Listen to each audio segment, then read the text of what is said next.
now 7:02. Okay, I'd like to officially call this meeting to order. Okay, and we will stand for the Pledge of Allegiance. I pledge allegiance to the flag of the United States of America and to the republic for which it stands, one nation, under God, indivisible, with liberty and justice for all. Thank you.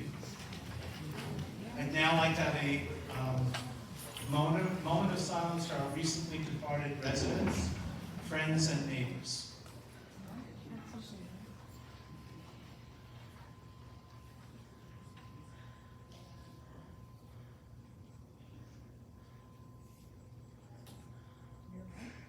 Thank you. Okay, we will now do the roll call. Ed Whitman. Here. Carol Butterworth. Here. Barbara Wills. Here. Mary Adler, absent. Mike Messina. Here. Ray Barnes. Here. Okay. Mary is away on vacation, and there'll be something about the financial report that will be shared, and that will be done by Ray. But for right now, we're going to continue. Can I please have a motion for the approval of the July 20th, 2023 open board meeting minutes? I so move. Okay. Do I have a second? I second. Thank you. We'll now have a vote on the approval of the July 20th open board meeting minutes. All those in favor of approving the minutes state aye. All those opposed? There are none. The ayes have it. The motion for the approval of the minutes is now passed. There are no other motions to be dealt with at this time at the meeting. So I'm going to just kind of start off the President's report, but give a little information as well. As mentioned at the last meeting, the board makes many decisions in real time, and you as residents are entitled to know these matters. The matters, when brought forth through motions, exceed a dollar amount, typically more than $2,000. Routine repairs and maintenance under the dollar threshold are just taken care of as quickly and as economically as possible. I have an actual example that I would like to share at this time. It's a good story, and it gives credit to one of our employees. This story deals with David from maintenance, who saved our HOA recently at least $600 to $700 when dealing with the repair. Real quick, we recently had a repair to the kitchen freezer lock that was problematic over the past 4 to 5 weeks. Keeping in mind that the freezer is 26 years old, David had trouble just finding vendors who would try to service this problematic lock. It took David 3 weeks to find 2 vendors to come out and look at the job. 3 weeks to find 2 people. The first quote repair was $1,100 to fix the lock. The second vendor quoted just over $900. Due to David's diligence over the next 2 weeks, he found a third vendor that came out last week on Tuesday, August the 8th, and the repair was completed the same day at a cost of $325.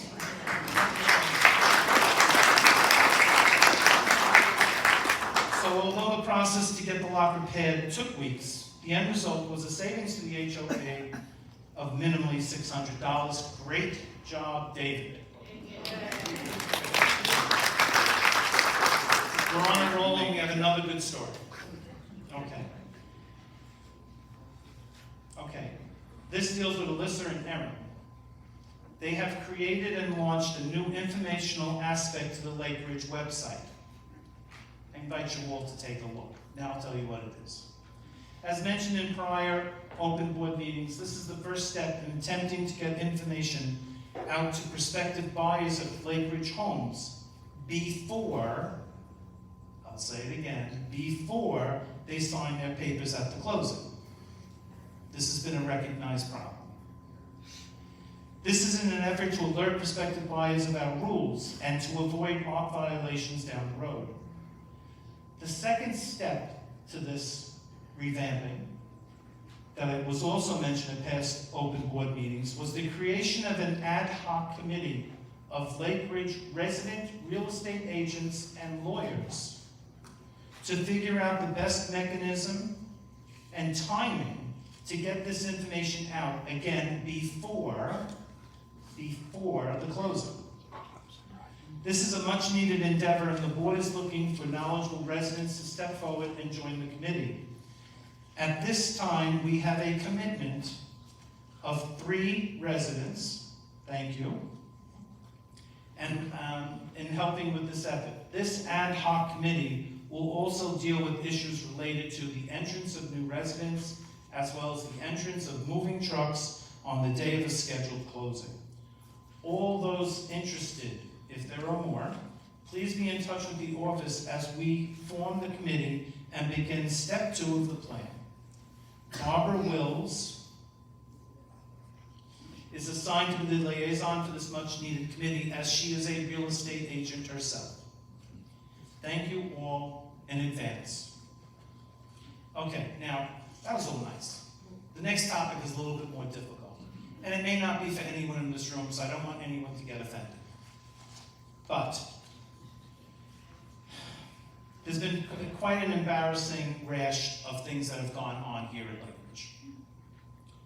The board has had a rash of concern sheets and anecdotal statements from residents. These concerns deal with how we, as residents, are belittling each other by using profanity. In particular, using the F-bomb, as if it was like any other word in the dictionary. Not only using the F-bomb, but shouting it out in front of groups of other residents. This has happened all too frequently, whether it be at the pool or in a situation like, and this is true, this is not made up. Someone is walking their dog. They have an extendable leash. They're on their phone, and the dog is relieving itself on someone else's lawn. To which the resident confronted the individual, and the individual's response was F-bomb, followed by a word with a B. The board is not asking that everyone at Lake Ridge suddenly act as if they were Mother Teresa. Okay? But try to have a bit more decorum with each other. I don't know what's going on, but I've seen it myself. And I am not a saint. Let's be clear. But I would not use certain words in front of another woman, only because my mother raised me that way and would smack me. And that should be the way it is. Okay. I will now go on to what I normally report on. One is our pool. Our indoor pool and outdoor pools underwent a state inspection and re-inspection over the past 5 weeks. At this time, we have a fully approved state certificate for our pools and spa. Our outdoor pool is presently scheduled to be closed the day after Labor Day. That means there will be no lifeguards on the outside pool after Labor Day. But, here's the but, you might like this. Depending on the weather, there is the possibility that we will keep the outdoor pool open beyond Labor Day with no lifeguards, using our exemption. But no lifeguards means no guests. It's a very simple rule. If there's no lifeguard on the indoor pool, there are no guests. No lifeguard on the outdoor pool, there are no guests. This has actually been a bone of contention where people were, I'm not going to say abusing, but voicing their strong concerns to our pool committee members as if the rule didn't exist. There's a liability associated, no lifeguard, no guests, very simple. If we keep the outdoor pool open after Labor Day, buddy swim rules will be in play. That means no one on the pool deck or in the pool unless you have at least one other resident with you. So if you're sunning yourself by yourself, it's not allowed. You need to have someone else. If you should decide to put your foot in the pool, trip and go in, God forbid, the buddy system is in play. We are attempting to finalize the plans for the indoor pool and spa. So for right now, that means starting, and this is good news, Starting on Tuesday, September 5th, a lifeguard will be on duty just as last year for part of the day. So the 4th, the pool may close, the lifeguards move on the indoor pool, and I'm going to say it's 12 noon to 4:30. That was the hours last year. Residents can swim from the morning to when the lifeguards are there to 8 o'clock at night. So that is, I think, a plus for us all. Okay, more to come real soon. I just have to finalize, Ray and I have to finalize with the pool company and make sure that they have someone lined up, even though we spoke about it. So, okay, as a final note on the pool, I would like to acknowledge the tremendous effort of the pool committee, led by Ed B., on having such a successful program this year. Thank you, Ed. Thank you, pool committee.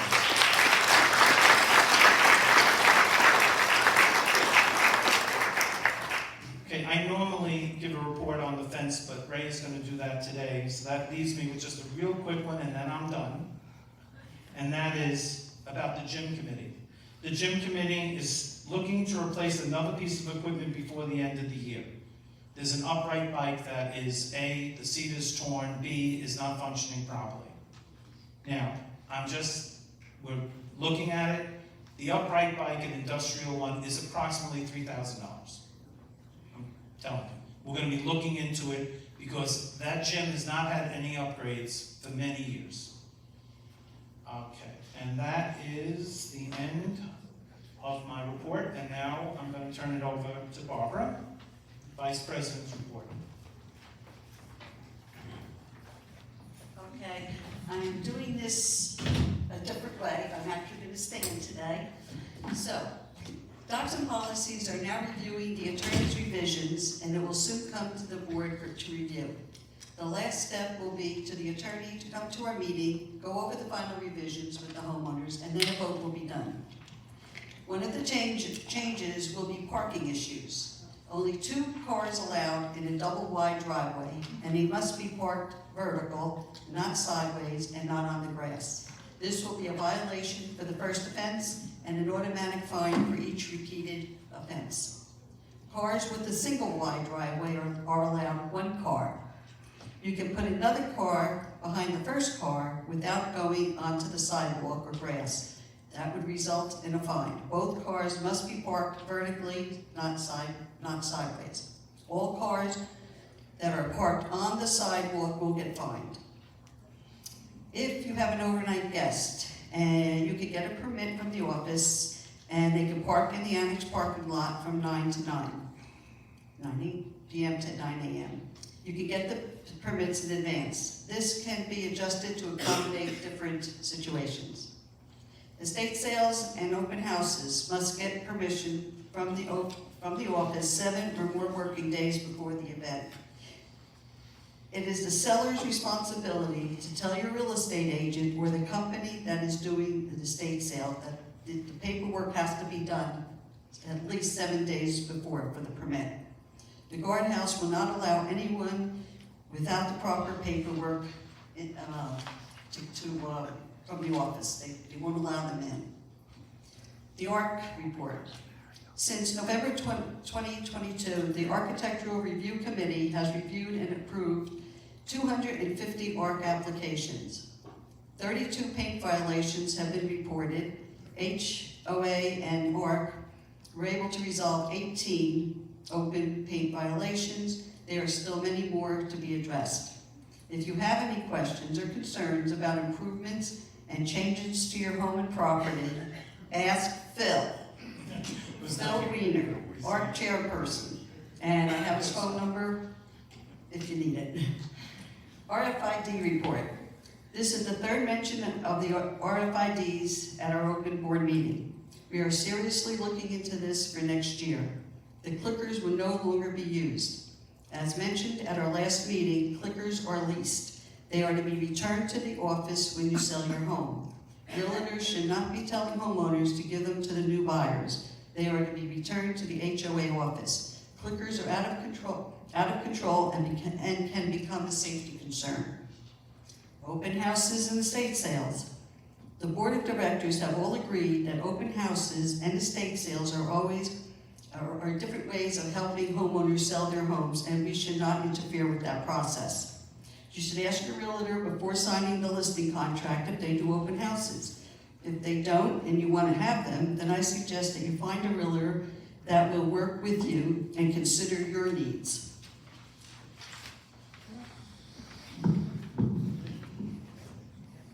Okay, that's the end of the vice president report. Ed, you want to go next for the secretary's report, please? I'm not going to stand up, I got a bum foot.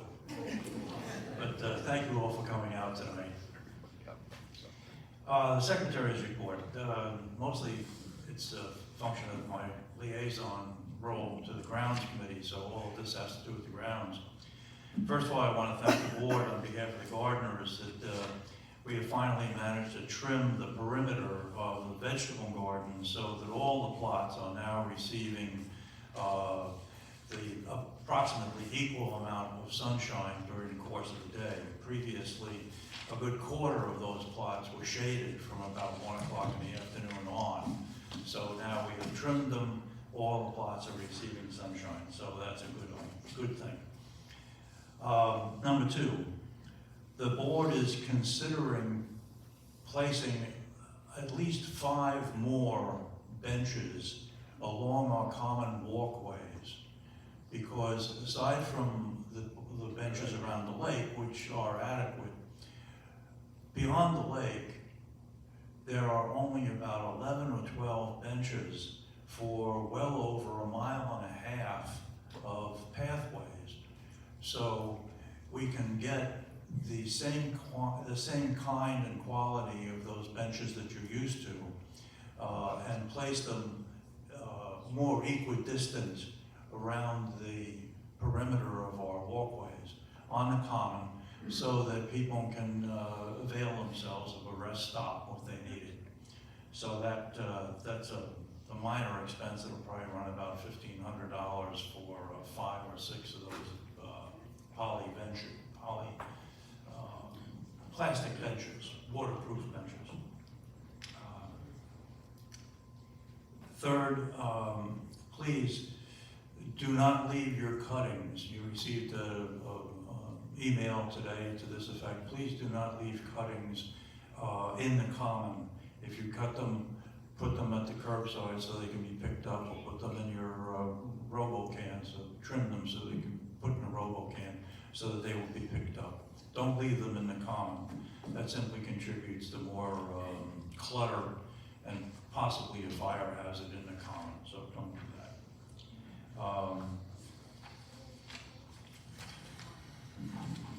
Is that it? By the way, incidentally, we're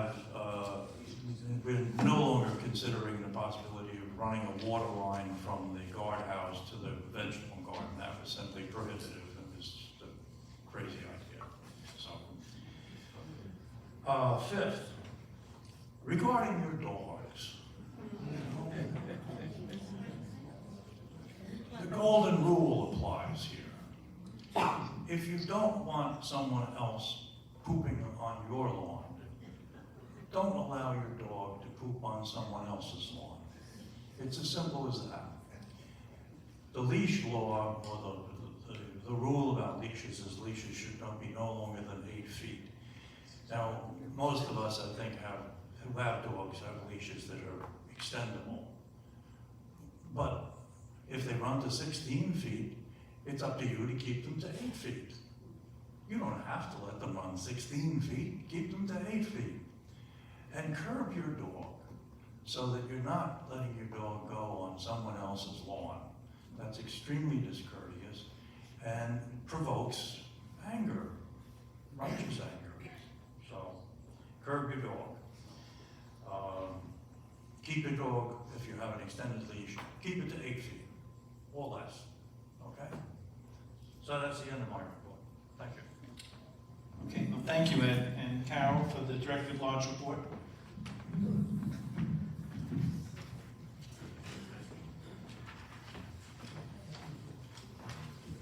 Hi. Regarding our front gate security, non-resident, for the safety of our residents, I want to assure you that an estate sale operator must notify the management office of the proposed date and proof of insurance. The management office then notifies the gatehouse guard, who keeps a record of all visitors and their phone numbers and their license plate numbers from anyone going to the estate sale, and then submits the list to the management office. They're on Friday and Saturday from 9 to 1. Recently, there were 2 estate sales, one by the daughter of a deceased resident in July, and one by a professional estate sale operator in August. We're looking into scanning all license plates entering Lake Ridge. The new bereavement support group has proven to be beneficial.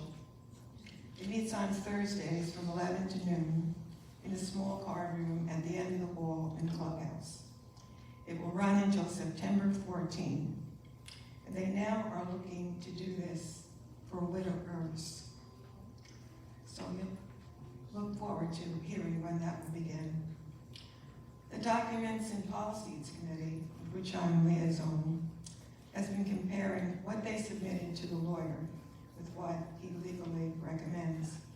Its next meeting will be a deep dive from 11 to 3, 4 hours, when the committee expects to finalize its report and then submit it to the board of directors. This is a major updating of the bylaws and rules and regulations since the beginning of Lake Ridge.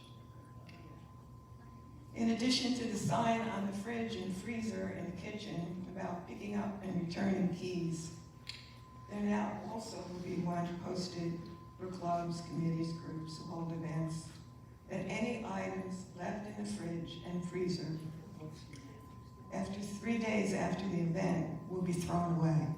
So take heed. That's it from the director at large.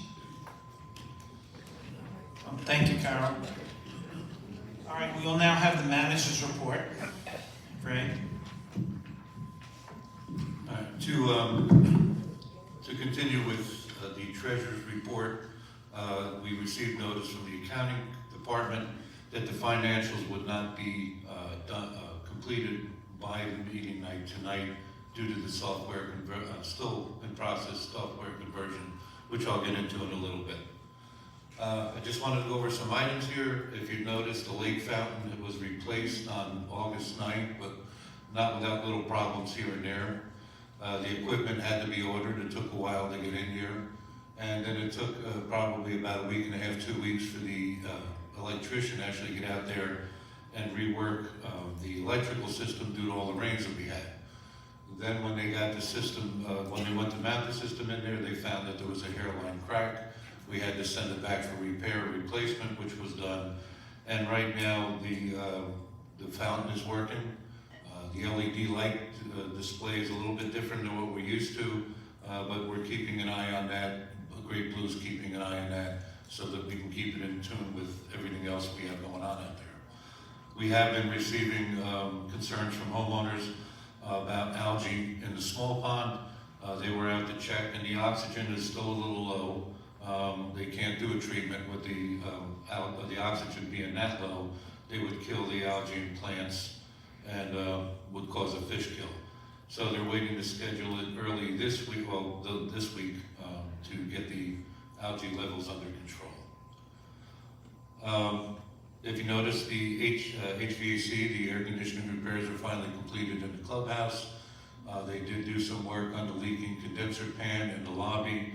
They did the change out of the 3.5-ton coil and condenser unit for the clubhouse. We now have air conditioning in the lobby, the offices, and we're waiting for the municipal inspection that's scheduled for August 24th. Power washing the guardrails and staining them, we finally got all the bids in. The board is looking at that. We're going to be working that together with the sidewalk repairs and retaining wall inspections that we'll be doing at the beginning of September. We have the asphalt project going on in September, and with that, we'll have that one contractor work with us so we can get the specifications made up for all 3 projects and then get them out to appropriate contractors. Annual fire inspections were completed last week with the township for the annex, the guardhouse, and the clubhouse. Everything passed. We do have to get the certificates of inspection over to Toms River once the sprinklers are done in October. We did ask them about the certificate of occupancy sign in the back. It's ancient. It has the Township of Berkeley. It has some old totals on there, not to include the space being taken up by the temporary stage and all. We asked them if there was any concern with that. The fire inspector was not concerned. He said reach out to your insurance company to see if they have any concerns, and we're waiting for them to come out, take a look, and get that taken care of. But as far as Toms River Fire Department we are in compliance. Some updates. The Taylor Management, as we mentioned before, has launched a new fully integrated web-based system called Sync. This database contains all the homeowner information, work orders, violations, background, move in, move out, and the maintenance fee transaction history. It's also a new system where it will be integrated with the accounting system, our strong room that we use to pay invoices, pay bills, that keeps track of our reserve accounts and all. So it's still taking some time to get that in line with all the contractors, the vendors, the different line items that have to be entered individually for each individual community that Taylor handles. Right now, we're good with the homeowners and homeowner information in there. We can still utilize the old top system to get any history pre-July 1st. And we they hold 3 training sessions a week, and the staff has been attending those training systems, Q&A sessions, and if it gets a little hairy, we will periodically schedule closing part of the office, or at least taking off one staff member for an hour to continue to get up to date with this education. Formal board approval was given to KPI for the cladding replacement project.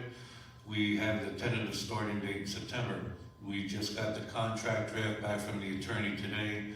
The engineer did approve it, so we're scheduling the first contract meeting with KPI to get get contract signed and get the project on its way. Again, we're looking at, once the contract is signed, we're looking at a 30-day window where we'll have to get the inventory, they'll have to get the permits, and get the timeline taken care of. Maintenance company arrived on May 2nd to landscape the property and repair the gutters over at 26 East Asheville. This is a HUD-on unit, and it's been in disrepair for a while. Ed Woodland and I had gone over there when the maintenance company assigned by HUD finally showed up to do some work. They did some grounds work. We pointed out some broken screens, power washing that needed to be done, and that huge tree up in front that's been dead for a while. We were told at that time that the contractor would have to get permission by the HUD representative to go ahead and get this work done. That's been since May. We've been back and forth to HUD, we've been back and forth to the maintenance company, most times without getting an answer. So what we've done is we've put it out to our attorney, gave them the information, the pictures, and all the history to get them to light a fire so we can get that house cleaned up. As you notice, it's the first house you see when you come in here, and it doesn't really shine a nice light on the area. So we're keeping an eye on that. I'm gonna take a break here. I did want to mention also that we did ask for questions prior to this meeting. We didn't receive any, but there was one concern, and it's pretty relevant. It was just a request from a owner who said at the next open board meeting, can you mention that if people choose to leave during the meeting, do not stop to talk to people on the way out or outside in the lobby. They cannot hear, and it disrupts some of the residents who want to listen to the meeting. We did have one additional report of items missing from a car on August 14th. We got the report. was a gift card file and a pair of sunglasses from a car in Crisfield Circle. We asked the homeowner to report it to the police, and the Toms River Police and Marion Security is still making routine patrols through the area on occasion. Haven't seen anything yet, but we again advise everybody, please lock your cars and keep all your fobs and remotes in the house with you. And we had, the last meeting, we had a resident who was concerned about foxes in the area. In the detention ponds, there were some fox burrows. Can we take care of that? In doing some research and past experience with animal control in the area, Toms River Animal Control will not come out unless the animals, and it could be fox, could be turkeys, could be coyotes, are aggressive. If they attack a dog, they attack a homeowner. Most likely, if we tell them we're concerned that the animal looks a little ragged, they may come out, they'll trap it. I know Southern Ocean County does, especially for mange. They'll treat it, antibiotics, and then let it go. 9 times out of 10, it returns to its den. Our pest control company here, Seacoast, they mainly handle the termites and species within the annex, within the clubhouse. They do not do any animal trapping. They do have companies that they can refer to. There are companies that I've talked to, regular pest control companies that do take care of critters. Most likely, like I said, it's foxes, it's coyotes, and it's turkeys. If they are aggressive, they have the license and permit to get rid of them. It is very expensive, and they take the animals and they euthanize them. They no longer relocate them. So we're still in the talks with them. We haven't had any complaints other than they're out there. Animal Control in Toms River says, look, we're building in the area. We're constantly building. We're uprooting their homes, and they're moving to wherever they can, the detention basins being an available spot. But we continue, if you still see them out there, let us know. We'll take a ride out and look to see if they look a little mangy. If they do start getting a little aggressive, let us know again, we'll get somebody in here. But we just wanted to give you an update on what we've been finding out with that. And that completes my report. Okay, I think Ed had one thing to add to his report. Yes, Mike reminds me to let you know that the tree program, if you remember, we've allocated a certain amount of money each year to remove dead trees from the common. And that program has been moving ahead at pace, and we have done a large number of trees have been cut down and removed so that they're not a danger or they're not unsightly.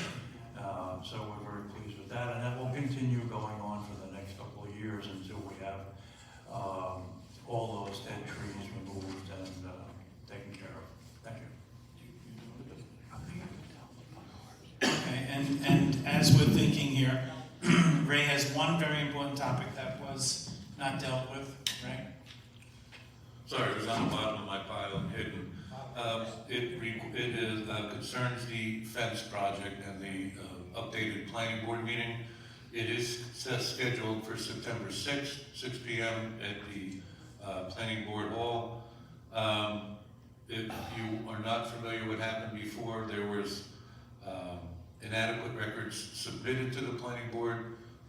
There was a page missing of the required mailings that needed to be sent out. The attorney, in this case our retained attorney, took ownership of it, and he's working with the planning board secretary to get that all taken care of. The mailings will have to be completed by August 25th. The press release will be in the Asbury Park Press as of August 25th as well. And they'll have the paperwork and everything confirmed with the planning board 3 to 4 days before the meeting. Again, that'll be scheduled for September 6th. Any future updates, we'll get them out to everybody.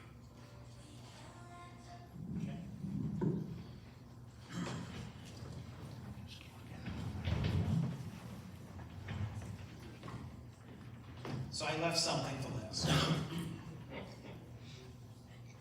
And it's hard to even come out with this, but the board takes their job extremely seriously. the board donates their time to try the best, to do the best for the community. And I know we don't always succeed. We don't please everyone. That's a given. And and my wife can attest to this, I take it too seriously, and that's my nature. I'm my own worst enemy. And the board members here are like me. Now, if you don't like what the board is doing, that's okay. I get it, right? If you're so unhappy, there is a process to remove a board member. I don't know if anyone even knows it. You can have a vote, a veto, you can petition is the right word.